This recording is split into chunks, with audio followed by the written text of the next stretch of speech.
primeira coisa que eu gostaria de dizer é que mudança climática é um fenômeno global. Então, ele impacta a nossa região e, assim como a nossa região, impacta todo mundo. Então, quando a gente fala de mudança climática local, a gente está impactando todo mundo, como seria o efeito borboleta. Uma borboleta batendo asa lá no lado do mundo pode causar um furacão do outro lado. Então, assim, o esgoto que a gente promove aqui, uma queimada que a gente promove aqui, que impacta todo mundo, assim como qualquer coisa feita do outro lado do planeta. Agora, no ano que vem nós teremos a COP21 em Paris, que são os líderes políticos que vão cuidar da questão global. O que a gente pode fazer é cuidar da questão local, que é onde que a gente está impactando o mundo, tá certo? Ali está meu e-mail, telefone, se alguém quiser entrar em contato comigo, por favor, anotem, tá? Primeira coisa que eu gostaria de dizer é que hoje em dia não tem mais dúvida. As pessoas costumavam não acreditar nas mudanças climáticas, depois que tem acontecido no mundo, praticamente esse problema já não existe. A temperatura está subindo e de forma dramática. Em abril desse ano, os gases de efeito estufa alcançaram o índice de 400 ppm, a primeira vez nos últimos 650 mil anos, de acordo com os dados da NASA. Gostaria de falar um pouquinho a condição local aqui em Sete Lagoas. Nós temos a estação meteorológica instalada aqui, estação do INMET, instalada aqui desde 1926. E os resultados nós pensamos alguma pequena informação, é o seguinte: até 1950, até a década de 50, nós não tivemos nenhuma temperatura aqui acima de 37 graus. O gráfico deveria começar em 1920, tá? Depois de 1950 para frente, começaram a ter. A década de 50 nós tivemos 3, depois 2, depois 3, depois 2, depois 1. Na década de 2010, começou em 2011, tá? Nós já tivemos 13 temperaturas acima de 37 graus. E olha que nós não estamos nem na metade da década. Em 2015 nós vamos chegar na metade, no final do ano, chegar na metade. Nós já tivemos 13 casos para mostrar o tanto que a temperatura está mudando. Isso vale para a chuva, vale para tudo. Nós tivemos um temporal recentemente em Sete Lagoas que jogou árvore para cima de mais de 1 metro de diâmetro. Uma coisa absurda que aconteceu numa área de apenas 500 por 500 metros. A cidade não choveu, aqui na Embrapa tivemos um arraso. Nos últimos, nós tivemos questões absurdas acontecendo no mundo. Por exemplo, vocês devem ter acompanhado a chuva torrencial que aconteceu no deserto de Atacama, no Chile. Lugar que passa 50 anos sem cair uma gota d'água, que não existe erosão eólica, erosão hídrica para direcionar fluxo de água. Nós tivemos um temporal absurdo, matou muita gente, no deserto.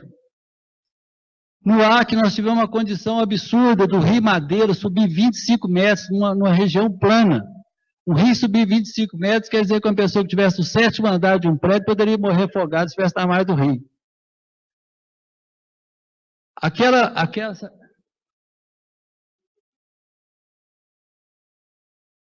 Nós temos aí uma vaca em cima de um poste de 12 metros de altura, que aconteceu em Santa Catarina no ano passado. Bola de granizo, tamanho de bola de sinuca quase na mão do rapaz ali. E nós tivemos chuva, falta de chuva.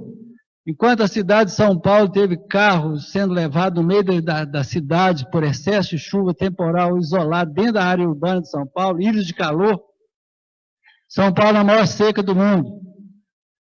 Ali nós temos a ponte sobre o Rio São Francisco em Pirapora, o rio praticamente seco, no final do ano passado, começo desse ano. A represa Serra Azul, que abastece a Brasão, está vazia. E a Lagoa Grande, chegando aqui em Sete Lagoas, isso é uma imagem do Google, mas eu gostaria de dizer para vocês que hoje ela está praticamente extinta. Quem é de Sete Lagoas sabe que aqui nós temos várias lagoas, e a menor delas chama Lagoa Cercadinho, que eles tiveram que fazer enlonar essa lagoa, para ver se ela é quase que artificial hoje, porque pega alguma aguinha de vez em quando. Essa Lagoa Grande, ela é 8 vezes maior que essa lagoa nossa aqui da frente, que já é enorme. Essa Lagoa Grande tem mais de 100 hectares de água e ela secou. A mesma coisa na vizinha cidade Prudente de Moraes, a Lagoa de Fora também está secando. Isso questão de temperatura e chuva. Quando a gente fala de ventos, Nós tivemos coisas inacreditáveis, que todo mundo falava que Deus era brasileiro, que não tinha um monte de coisa ruim que acontecia aqui. Nós tivemos esse ano, em Xanxerê, Santa Catarina, um tornado que destruiu praticamente grande parte da cidade, todo mundo acompanhava pela televisão. Nós tivemos a primeira vez na história que o Parque do Ibirapuera, em São Paulo, foi fechado, porque caiu mais de 200 árvores somente dentro do parque.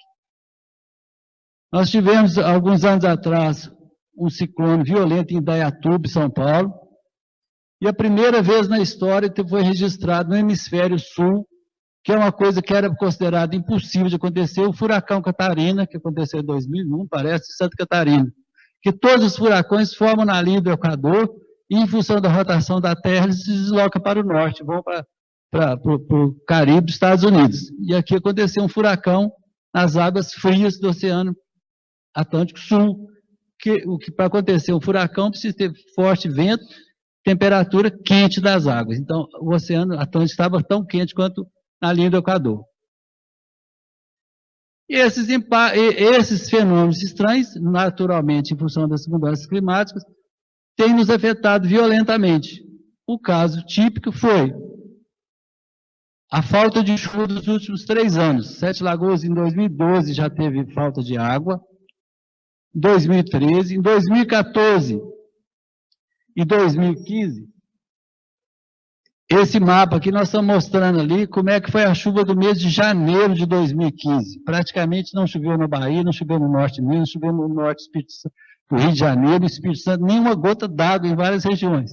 E aqui em Sete Lagoas nós tivemos no último ano chuva compatível com as chuvas que ocorrem nas cidades mais secas do Nordeste do Brasil.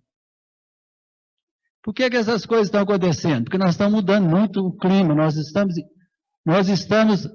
fazendo ações antrópicas muito pesadas no globo. Depois vamos voltar para a mitigação, tá? Aqui está um mapa que nós fizemos com mosaico de imagens satélite do Mato Grosso. Toda a área vermelha é a área que já foi desmatada, entendeu?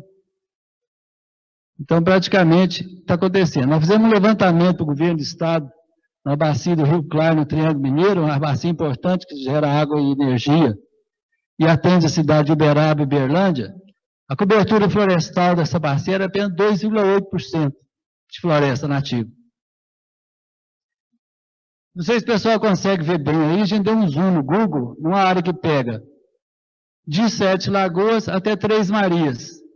A gente nota a quantidade de área degradada de Minas Gerais é absurda. Uma parceria que eu gostaria de ter com o pessoal da FEAM aqui, mostrar o que a gente pode colaborar com o Estado em identificação das áreas prioritárias para a recuperação ambiental. O que nós temos áreas degradadas que hoje em dia não justifica mais ter isso. Nós já estamos chegando na época de devolver para o meio ambiente áreas impróprias para a agricultura que foram desmatadas indevidamente. Uma coisa é usar o potencial que nós temos, outra coisa é degradar. Dando um zoom mais perto de Sete Lagoas, da Serra Santa Helena, aí no sentido de Paropeba, está quase tudo degradado. E depois aqui é a represa Baixinho de Baixo, que é no Rio Paropeba, antes de chegar em Três Marias, foi feito, se a gente olhar o entorno, praticamente não tem nada de vegetação e solo exposto. Isso aí se transforma num negócio, vamos chamar a atenção, que chama ilhas de calor. Por favor, dá um toque no mouse lá para mim, por favor. Eu vou mostrar para vocês um trabalho que a gente está fazendo aqui. A ideia é fazer para todo o estado de Minas Gerais, ou talvez até para o Brasil. Pode dar OK. Dá um S para minimizar, por favor, que vai entrar no Google. ESC.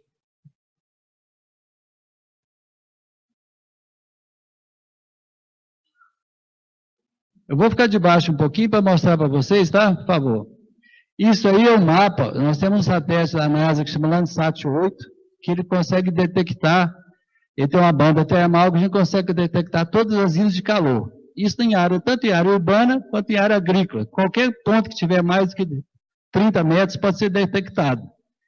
E a gente nota o impacto da área urbana gerando ilhas de calor. O que é o grande problema? Telhado de zinco, áreas com muito asfalto dentro de cidade. Eu não vou entrar em detalhe aqui, se der tempo depois, eu entro aqui e mostro para cada um, tá? Porque senão eu vou perder meu tempo. Mas, e na área rural, o que nós podemos fazer? Evitar queimada. Toda área queimada, a temperatura passa de, por exemplo, o satélite passa 10 horas da manhã, a temperatura vai para 32 graus, enquanto nos outros lugares está 22, 23. Então, nós geramos ilhas de calor que causam todos esses problemas que tem de altas tempestades em áreas urbanas. Todas as áreas de solo exposto, solo que passou, que além de estar perdendo matéria orgânica por efeito da temperatura, de incidência de raios solares, causa ilha de calor violentamente. Em função do tempo que nós perdemos aqui, para começar, eu vou me omitir disso aqui. Volta, por favor, para...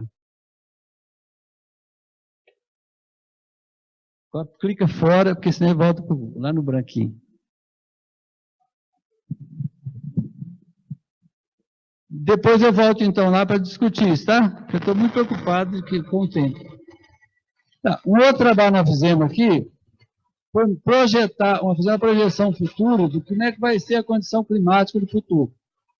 Então, nós estudamos a questão da temperatura, da chuva e da evapotranspiração. Para quem não é muito da área, a evapotranspiração seria o inverso da chuva. A chuva é o que está entrando no solo, de água chegando.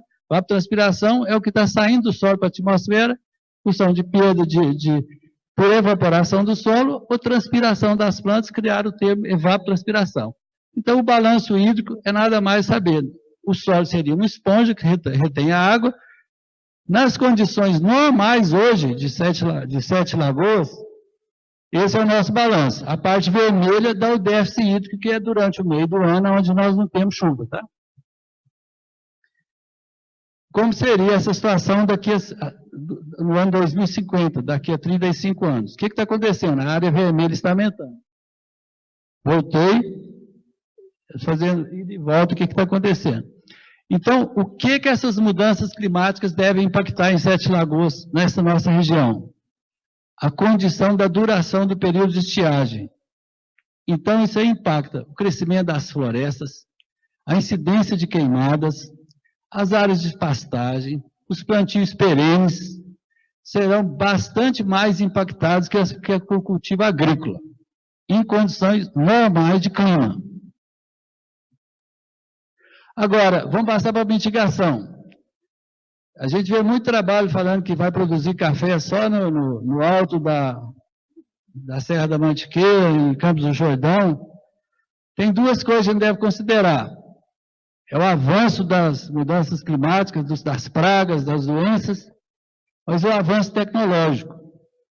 O avanço tecnológico sempre tem superado violentamente todos os impactos que acontecem no mundo. É lógico, se a condição climática chegar de tal ordem que a temperatura passe de determinado grau, por exemplo, acima de 40 graus, começa a ter apartamento de flores, não tem condição de produzir.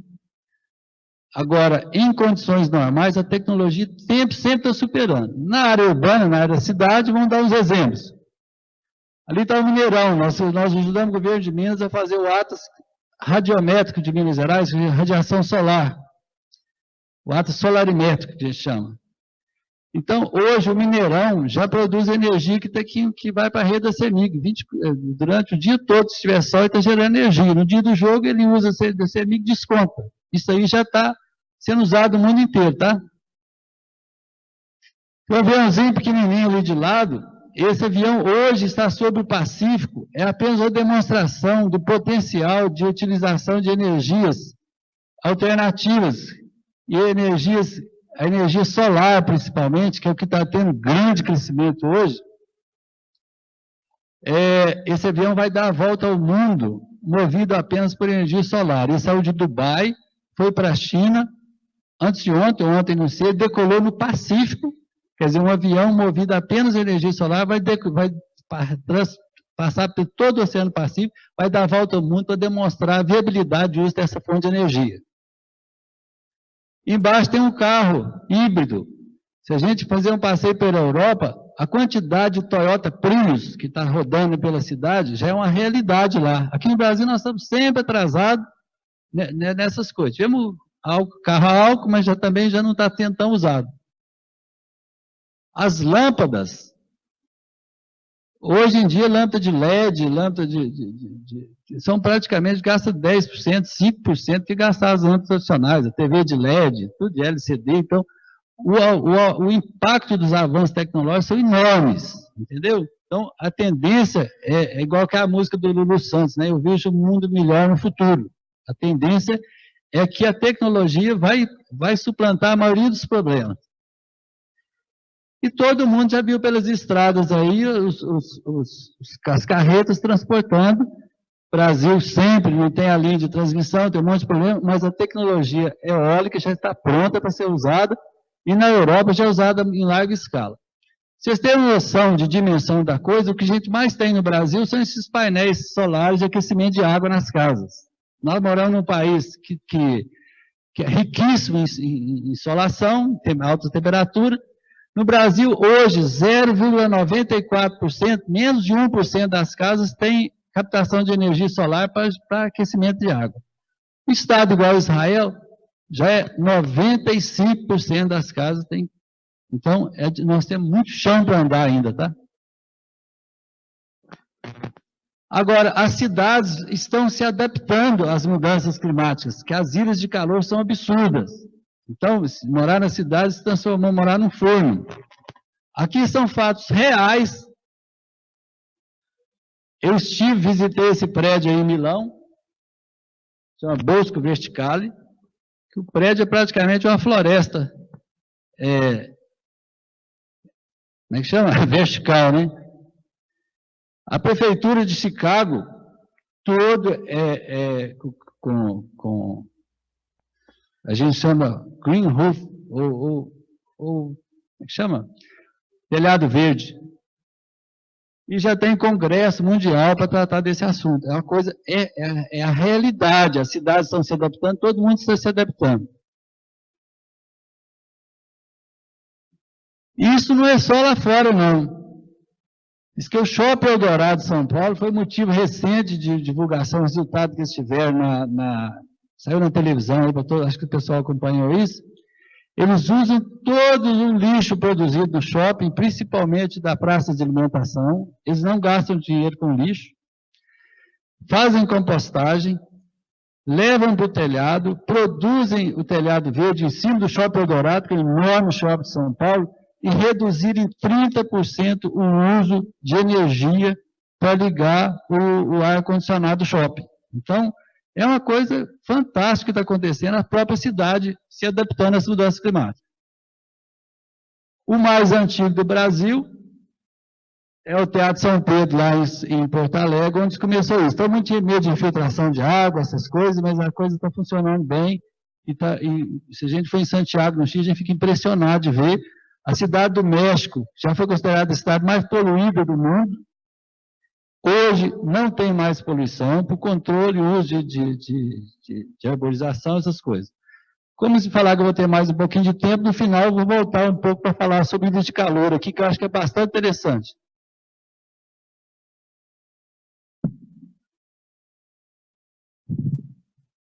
Agora, vamos para o que interessa, que é a área rural.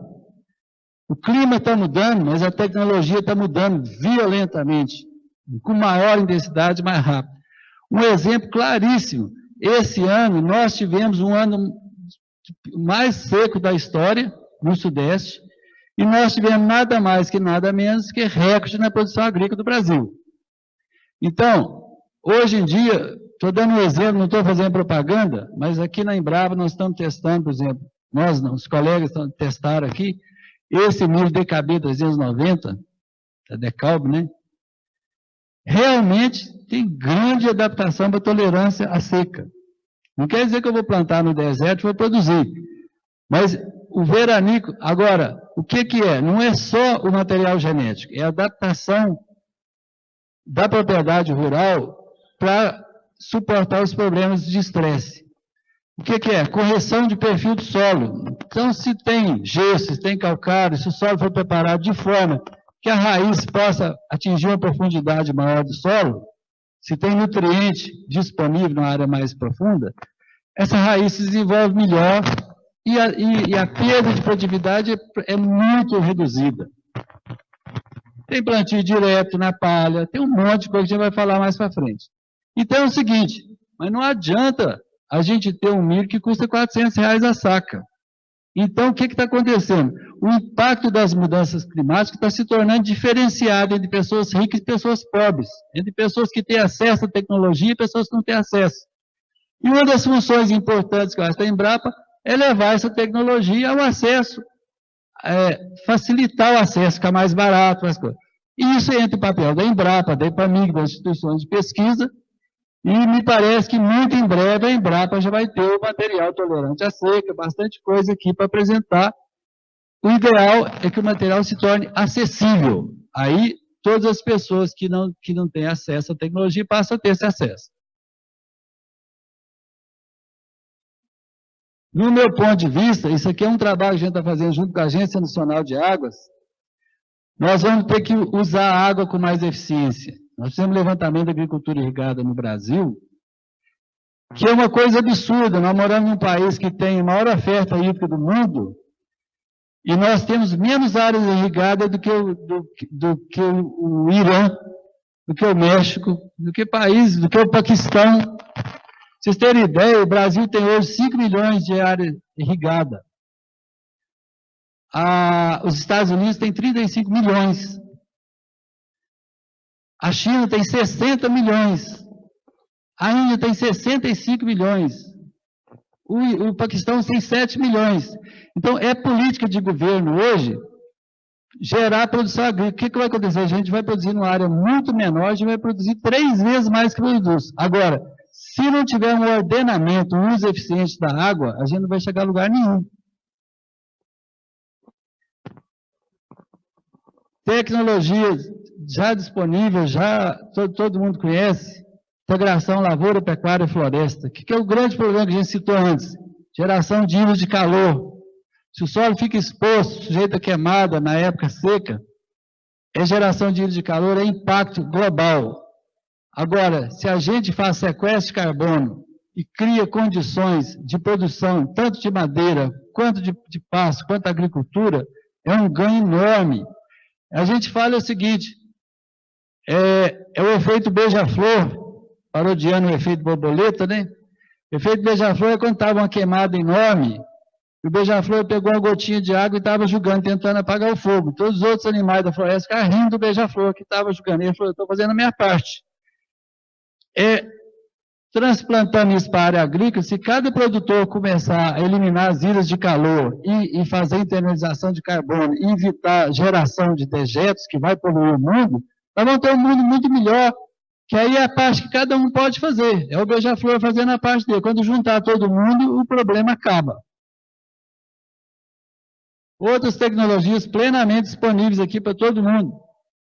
É integração lavoura com pecuária, é pastagem com geração de capim no meio do milho, no meio de girassol, tudo isso aí já está plenamente dominado.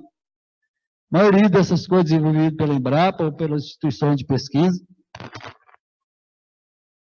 O plantio direto é impressionante quando a gente usa essas ilhas de calor e nota onde que faz palhada, cobertura morta do solo, além de evitar a perda de água, além de evitar a emissão de gases de efeito de estufa pela evaporação de nitrogênio, metano, todas essas coisas, a gente está fixando o carbono e a gente está protegendo o solo de geração de ilhas de calor.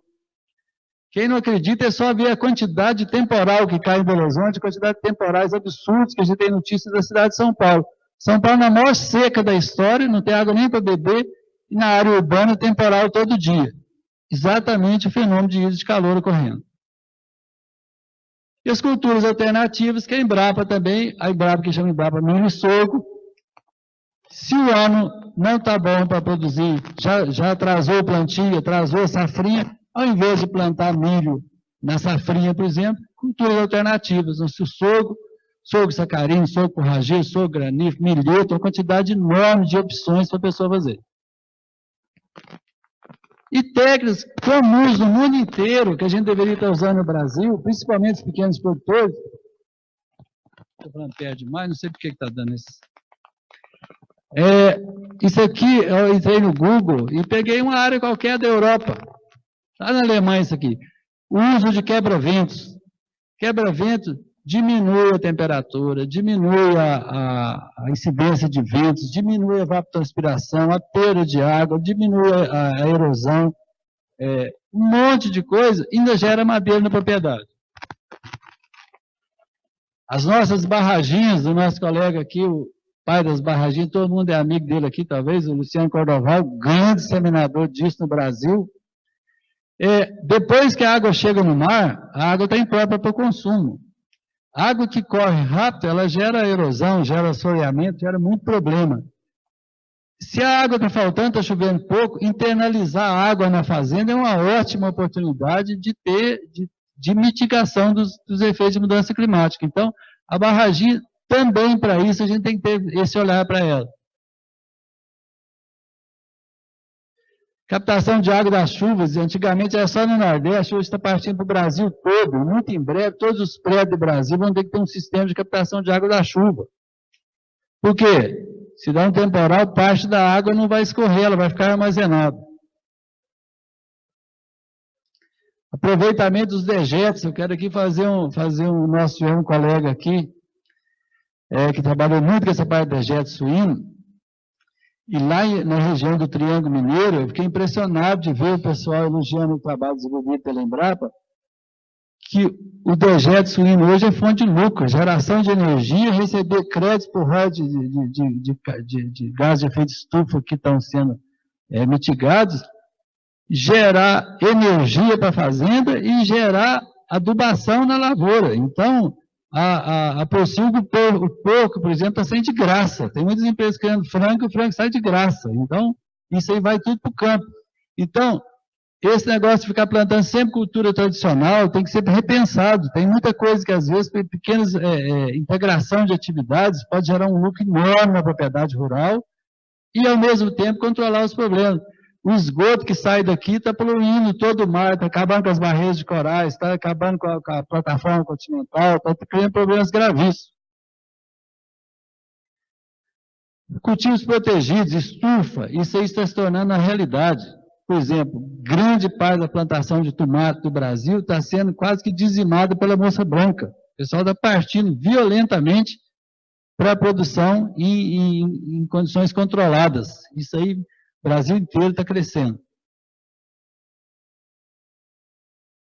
E outra coisa que a gente tem que saber é o seguinte, a gente só vai conseguir melhorar os impactos do clima na propriedade se a gente começar a monitorar e ter condições de modelar o que está fazendo.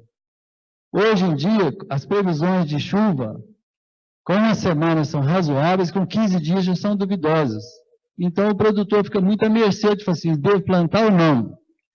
E a gente vai ter que mudar bastante essa parte de monitoramento do clima para saber o que está acontecendo. E os avanços que estão acontecendo nessa área são absurdos. Deixa eu clicar de novo, por favor.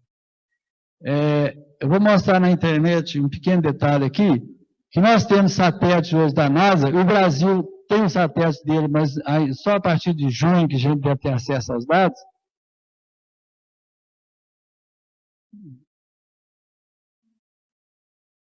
Ficou não? Fica aí, isso.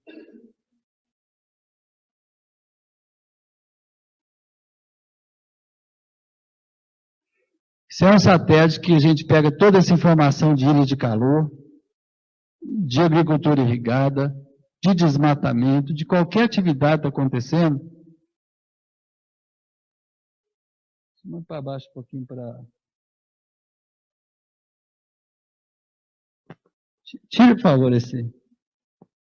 Ó, isso aí é o satélite Landsat 8, que monitora toda a superfície do globo, de graça, que passa a cada 16 dias, e daqui a meia hora ele estará no Brasil. E vai passar, amanhã, esse mesmo satélite estará passando em cima de 7 Lagoas. Então, se a gente quiser monitorar como é que está a água da represa, a quantidade de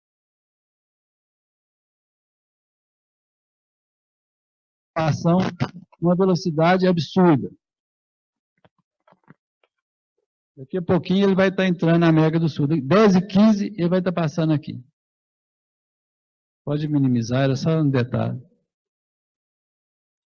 E hoje, às 4 horas da tarde, a gente tem a imagem desse satélite no computador tratada, pronta para ser usada. Então, clica fora no branquinho para poder passar de página. Obrigado. E para as questões de clima, a NASA acabou de estar lançando o satélite GOES da linha R. Todo mundo que vê previsão do tempo, entra na página do INPE aí e vê, a cada meia hora tem uma imagem. Então, isso que eu mostrando a imagem. Essa imagem é de resolução de 4 quilômetros. Então, a gente vê mais ou menos o que está acontecendo nas nuvens. Não, o satélite da NASA da linha R agora vai ser a cada 30 segundos a imagem, 4 vezes mais precisão de pixel. Então, vai ser uma coisa fantástica que a gente vai ter, e praticamente em tempo real, a gente vai ter, acompanhar o furacão, como é que ele está andando, até como que está rodando o verso furacão, a gente vai poder monitorar isso aqui. Então, a gente vai ter muito mais informações do clima e vai melhorar uma questão importantíssima que a gente tem que fazer, que é o zoneamento agrícola. O zoneamento, a ministra exigiu que voltasse para a Embrapa, que o zoneamento parou de ser feito pela Embrapa, só que as culturas estão mudando, o clima está mudando, o uso do solo, a tecnologia está mudando, a tolerância à seca está mudando. Então, a Embrapa tem um grande desafio agora, que é fazer um zoneamento com base no que está acontecendo na mudança, tanto na propriedade quanto nas condições climáticas estão afetando. E a ideia é lançar um zoneamento agrícola com muito mais detalhe, com muito mais informações para ser usado na fazenda. E na parte de chuva, nós temos aqui o que está acontecendo com o monitoramento do clima também. Hoje, a NASA tem uma constelação de satélites que pega a cada 15 minutos aonde que está chovendo e qual a intensidade dessa chuva. Essas redes de estações meteorológicas que a gente fica consultando, a tendência é ter apenas algumas estações de controle, para a gente super bem calibradas, apenas para calibrar satélite, que vai ser tudo em tempo real. Aliás, o próprio Google, daqui a uns 2 anos, vai deixar de ser imagem, vai ser filme. Então, a gente vai saber exatamente, vai ver o carro que está andando, tudo está acontecendo. É a velocidade da tecnologia impactando o nosso dia a dia, tá certo? Então, o recado que eu gostaria de deixar é o seguinte: o clima está mudando, mas a tecnologia está mudando também. E nós temos hoje uma gama enorme de tecnologias desenvolvidas por toda a Embrapa, IPAMIG, Universidade de Viçosa, Lavras, todas as instituições de pesquisa, e temos a rede da Emater pronta para disseminar toda essa tecnologia para o produtor. Por mais que as condições tendam a piorar no futuro, a produtividade não deve ser afetada. Hoje a gente vê maçã crescendo no norte de Minas, na Bahia, uva crescendo no Nordeste. Então é o seguinte, o clima mudou, mas a tecnologia mudou junto. Eu vou mostrar alguns detalhes, se vocês me derem tempo, mais 10 minutos, eu vou ficar aqui embaixo e eu vou mostrar, por exemplo, a geração de ilhas de calor, tanto em área rural, área urbana, aqui em Sete Lagoas e em Belo Horizonte. Eu peguei de propósito uma imagem do ano passado, que aqui tinha ocorrido queimadas dentro da Embrapa, que nós tivemos queimadas horríveis no ano passado, para mostrar o impacto da ilha, que pode ser ilha de calor provocada dentro da fazenda. Se um produtor mantém o solo exposto, se um produtor deixa que a queimada atinja a sua propriedade, ele vai estar gerando ilha de calor que está causando, quer dizer, ele também está contribuindo, mesmo sem saber, para essas mudanças climáticas. Com licença.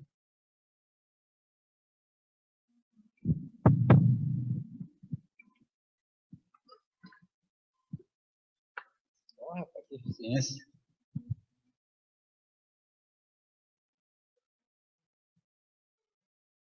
Aqui estão em Sete Lagoas, pessoal.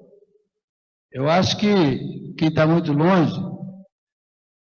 Aqui, se eu tirar isso aqui é um mapa de ilhas de calor, um mapa de temperatura gerado a partir de imagens de satélites para cidades e municípios de Sete Lagoas. Se a gente vier aqui Sete Lagoas e começar a dar zoom, a gente localiza o ponto de maior e de calor. Aqui às 10 horas da manhã, a temperatura que estava 38 graus, aqui estava 22 graus. Então é só tirar 38 menos 22, vocês vão ver a diferença de temperatura. De que nós estamos falando? Não estou brigando com ninguém, hein? Aqui é uma fábrica de bebida, que o telhado é de zinco. Aqui é uma fábrica de carros. Se eu comparar uma com a outra, aqui está 38, aqui está 30, 8 graus de diferença.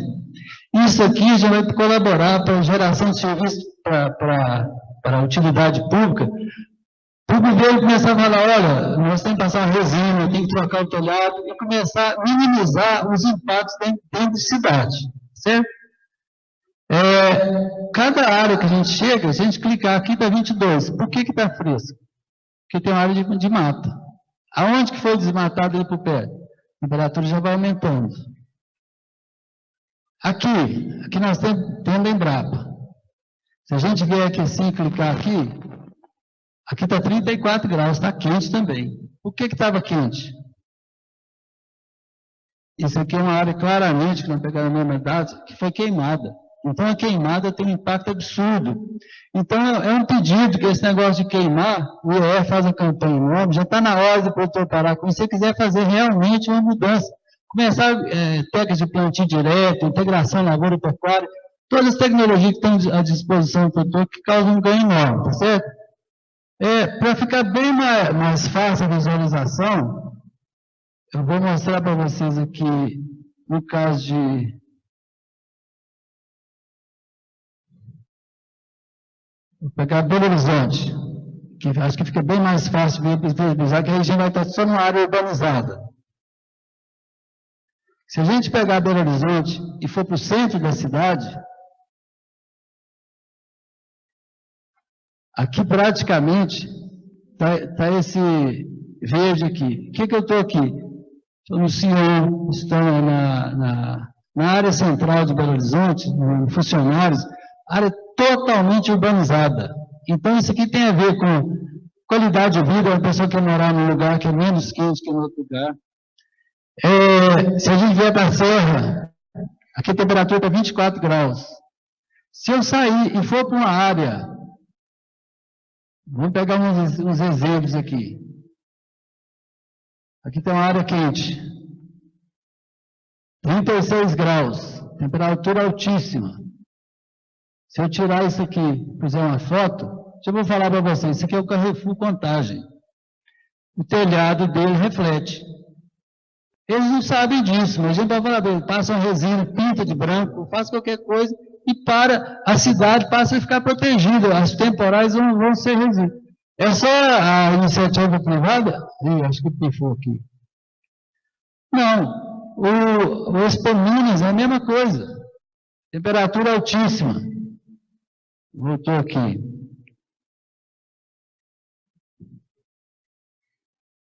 Olha aqui, isso aqui é o Expo Minas. Ó, já apareceram ali. Temperatura 38 graus. Se a gente vier para o setor de indústria, aqui, ó, 36, isso aqui é a mesma. Agora, o que acontece quando a gente vai lá para a Lagoa da Pampulha? Aqui está aqui, a Lagoa. Está 24 graus. Se a gente chegar para aqui, quase que forma o desenho da lagoa, tá vendo? Ó, se a gente lá para o aeroporto, está 34, 10 graus a mais. Então, nós vamos fornecer subsídio para o Estado para começar a identificar, tanto na área rural quanto na área urbana, áreas prioritárias de alteração da estrutura para poder mitigar esses impactos de mudança climática. Só para finalizar aqui, eu vou abrir mais um pequeno arquivo aqui, para mostrar o que está acontecendo hoje. Isso aqui é a contribuição da NASA. A gente tem informação de chuva, aonde está chovendo, em qualquer lugar do mundo. Então, para a política pública, por exemplo, nós vamos poder muito em breve falar para o doutor, não precisa de ligar seu equipamento de irrigação hoje, que vai chover amanhã. Ou se está chovendo aí na sua região, vai chegar chuva para você. Então, aqui a gente tem, agora no Brasil aqui, aonde que estão a nebulosidade, onde tem nuvem, aqui nós não temos nenhuma nuvem em cima da gente, vou tirar as nuvens, aí vai mostrar aonde está chovendo agora, e nós conseguimos, junto com a NASA, baixar todos esses dados na série histórica. Então, onde que choveu, onde tem temporal, dados horários, tá certo? É como se fossem estações meteorológicas, praticamente não está tendo quase chuva no Brasil agora, vai demorar um pouquinho, porque deve ter alguma chuvinha no sul. Aonde choveu de ontem para hoje? Aonde choveu na última semana? Como é que foi a chuva no último ano? Então, as bases de dados para poder melhorar as condições de estudos, de temporais, de ilhas de calor, de tudo, isso aqui está tudo praticamente à disposição. Está chovendo, choveu ontem no Paraná, talvez, certo? Choveu fortíssimo no Peru. Bolívia, né? Bolívia, desculpa. Entre Bolívia e Peru. Então, como é que foi a chuva nos últimos anos, nos últimos 7 dias? Então, basicamente, pessoal, era isso. O recado que eu gostaria de deixar é que o clima está mudando, mas as condições de tecnologia estão mudando. É igual aquela conversa antiga que a gente morrer todo mundo de fome, e hoje o Brasil produz 200 milhões de toneladas para 200 milhões de pessoas, uma tonelada de grão para cada um, é por isso que nós somos um grande exportador de grão. Muito obrigado.